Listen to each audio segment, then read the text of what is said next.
क्या आप मुर्गी फार्मिंग करना चाहते हैं? आपको मुर्गी फार्मिंग के दौरान आने वाले क्या मसाइल हो सकते हैं? कैसे नया फार्मर नए मसाइल से निमट सकता है?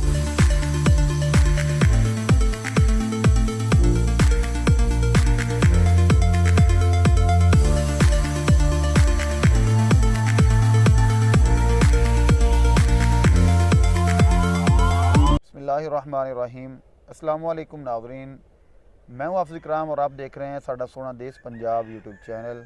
आज की वीडियो में हम बात करेंगे मुर्गी फार्मिंग पर, जिसके लिए मेरे साथ मेरे मुअज़्ज़ज़ भाई मौजूद हैं, डॉक्टर हारून साहब। हम बिला तख़ीर बिला तमहीद अपनी वीडियो का आगाज़ करते हैं, लेकिन इससे पहले हमारे चैनल को सब्सक्राइब करना और बेल के आइकन को प्रेस करना हरगिज़ ना भूलिए। और अगर आपको हमारी वीडियो में कोई चीज़ अच्छी लगे तो आपने कमेंट बॉक्स में हमें ज़रूर उससे आगाह करना है। कोई भी आपका सवाल हो आप कमेंट बॉक्स में कर सकते हैं जी। अस्सलाम वालेकुम जी। वालेकुम अस्सलाम जी। सर जी, क्या हाल चाल है? अल्लाह का शुक्र। सबसे पहले हारून साहब, बहुत बहुत शुक्रिया, आपने हमें अपना कीमती टाइम दिया, अपने फार्म पे इनवाइट किया, बहुत बहुत शुक्रिया। You welcome. सर, सबसे पहले तो आप हमें अपनी क्वालिफ़िकेशन से आगाह कीजिए। जी, मेरा नाम हारून इफ्तिखार है जी। रिहाइश मेरी पाकपतन में है। मैंने बीकॉम किया था जी, उसके बाद मैंने जॉब्स की, बैंक में भी जॉब की 10-12 साल। उसके बाद ये फिर फार्मिंग का शौक़ चढ़ा तो फार्मिंग शुरू कर दी। सर, आप कब से पोल्ट्री फार्मिंग का आगाज़ आपने कब किया है? ये हाफ़िज़ साहब पिछले साल से शुरू किया था ये, क्योंकि बेसिकली तो ये मैंने फ़िश फार्म बनाया था, तो उसके साथ आइडिया ये था कि मुलाज़म तो इधर रहना ही है जी, तो क्यों ना इसके साथ देसी मुर्गी का काम कर लिया जाए। जस्ट फॉर हॉबी किया था। तो पिछले साल तो काफ़ी मोर्टेलिटी हो गई, चीज़ समझ नहीं आई, कंट्रोल नहीं हुआ, डिज़ीज़ आ गई।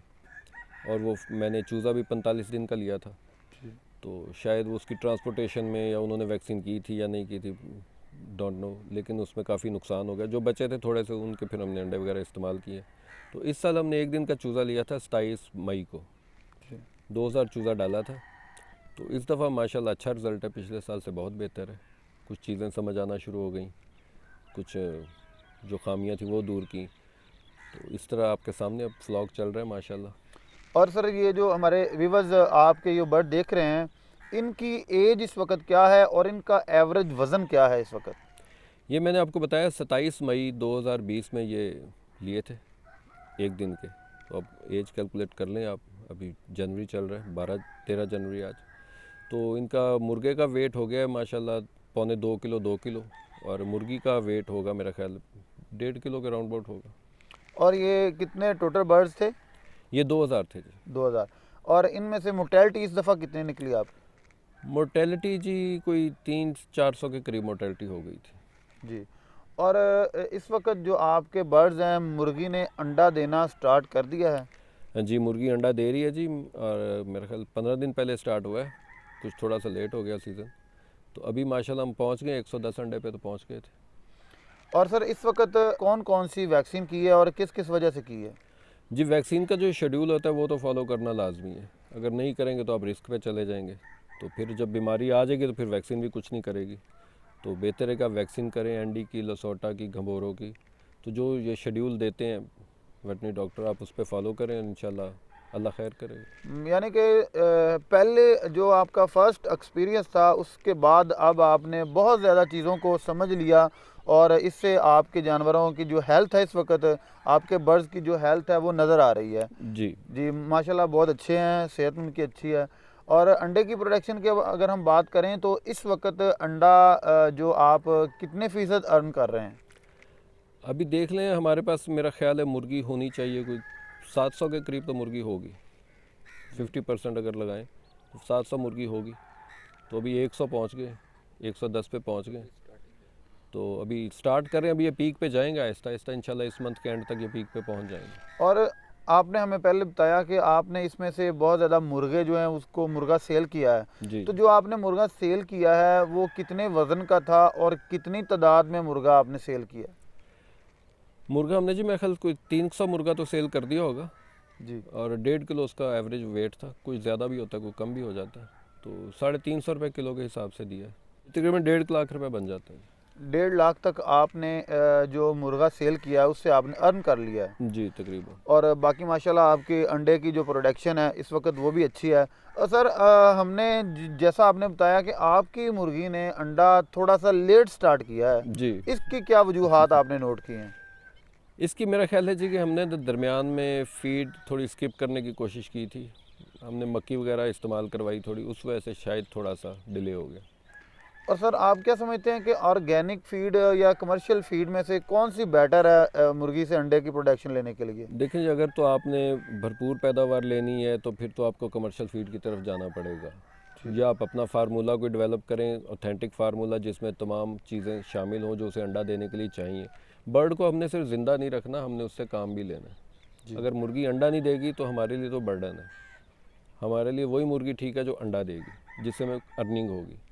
तो बेहतर है कि अगर आपने ये फार्मिंग करनी है तो आप अकॉर्डिंग टू बुक्स चलें, साइंटिफिक तरीके से करें और फीड दें, अच्छी कंपनी की फ़ीड दें। इसमें भी बहुत सारे प्रॉब्लम है, कुछ कंपनीज़ की फ़ीड है वो इतना अच्छा रिज़ल्ट नहीं देती, तो आप उस पर नज़र रखें कि इस फीड से आपको क्या रिज़ल्ट मिल रहा है।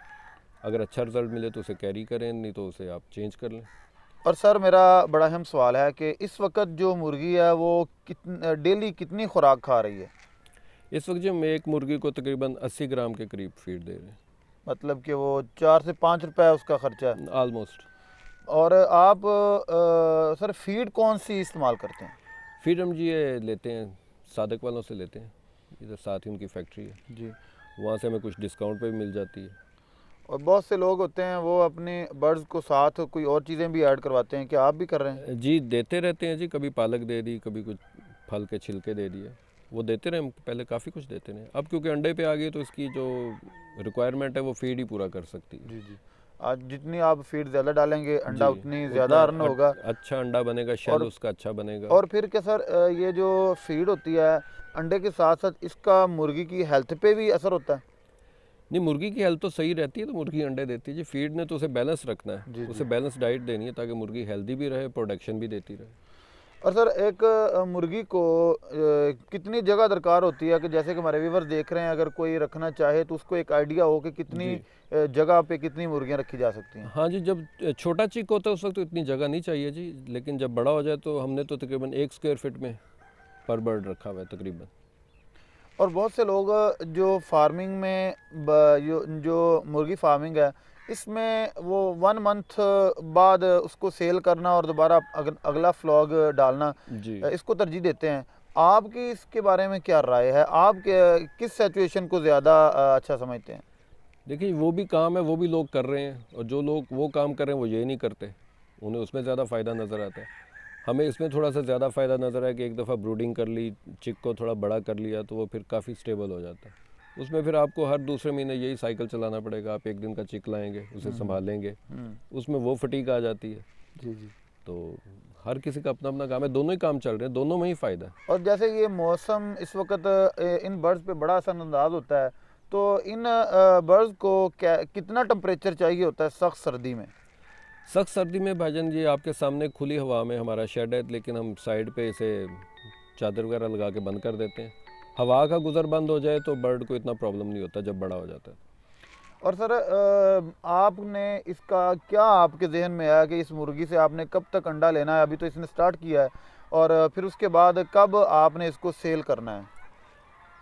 अभी जी अभी तो अंडे को पीक भी नहीं आई, तो इंशाल्लाह ये सीज़न करेंगे, उसके बाद देखेंगे अगर इनकी प्रोडक्शन सही रही, फिजिबल रही, कमर्शियली वायबल रही तो इंशाल्लाह चलाते रहेंगे, नहीं तो फिर मार्च अप्रैल में इंशाल्लाह सेल कर देंगे। और सर जैसे बहुत से लोग रखना चाहते हों उनको आइडिया नहीं होता, जबकि आपका सेकंड टाइम ये आपको बड़ा अच्छी तरह इसको अंदाज़ा हो चुका होगा, तो फर्स्ट टाइम इस बिज़नेस में आने वाले बंदे के लिए क्या अहम चीज़ें हैं जिसको आप डिस्कस करना चाहें ताकि हमारे देखने वाले भाइयों को फ़ायदा हो सके? सबसे मेन चीज़ तो ये भाई कि आप देखें कि आपके पास इसकी जगह है, आप उसे टाइम दे सकते हैं, आप उसकी बेसिक नीड्स पूरी कर सकते हैं, और उसके बाद जब आप शुरू करें तो सफाई पहली चीज़ है, उसके बाद इसकी वैक्सीनेशन, उसमें गफलत ना करें, क्योंकि वो आपकी जो गफलत है ना वो आपको बहुत ज़्यादा नुकसान दे सकती है। तो वैक्सीन का शेड्यूल आप बिल्कुल एग्जैक्ट करें, उसमें कोई गफलत ना करें, तो बाकी तो अल्लाह के हाथ में इंशाल्लाह। और कितने बर्ड से कोई नया बंदा इब्तिदा कर सकता है? ये आपके मशवरे के मुताबिक?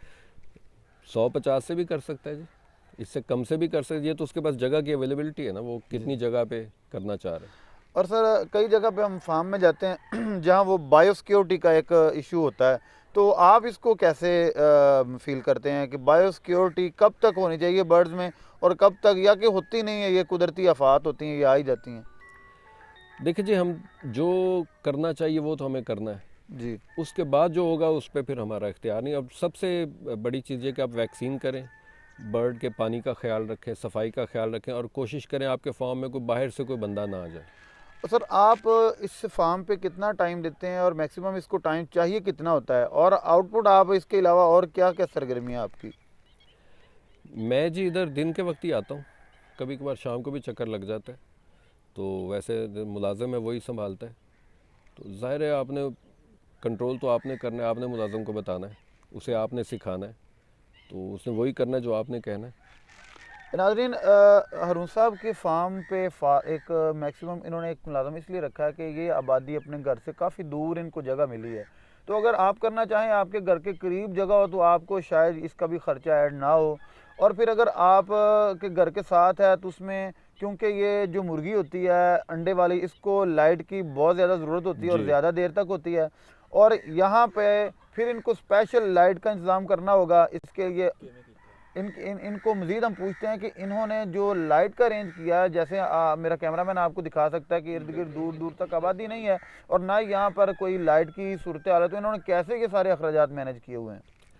हाँ जी, लाइट आपने देख लिया, यहाँ वापडा की सप्लाई तो है नहीं, तो फिर हमने ये सोलर पैनल्स लगाए, जी जी, तो हमारी सारी लाइट, हत्ता कि फ्रिज वगैरह भी हमारा उसी पे चलता है। बहुत शुक्रिया डॉक्टर हारून साहब का, जिन्होंने हमें टाइम दिया और बड़े अच्छे और कीमती अल्फाजात से हमें इन्होंने इस बात की वजाहत की कि कैसे नया फार्मर इस फार्मिंग में आ सकता है, या ये कहाँ तक सही है कहाँ तक गलत है, इसका फ़ैसला आपने करना है। आपको कैसी लगी ये वीडियो आपने हमें ज़रूर बताना है। इसके साथ ही अपने मेज़बान हाफिज़ मोहम्मद इकराम, मेरी पूरी टीम को दीजिए इजाज़त। फिर मिलेंगे अच्छी वीडियो में, तब तक के लिए अल्लाह।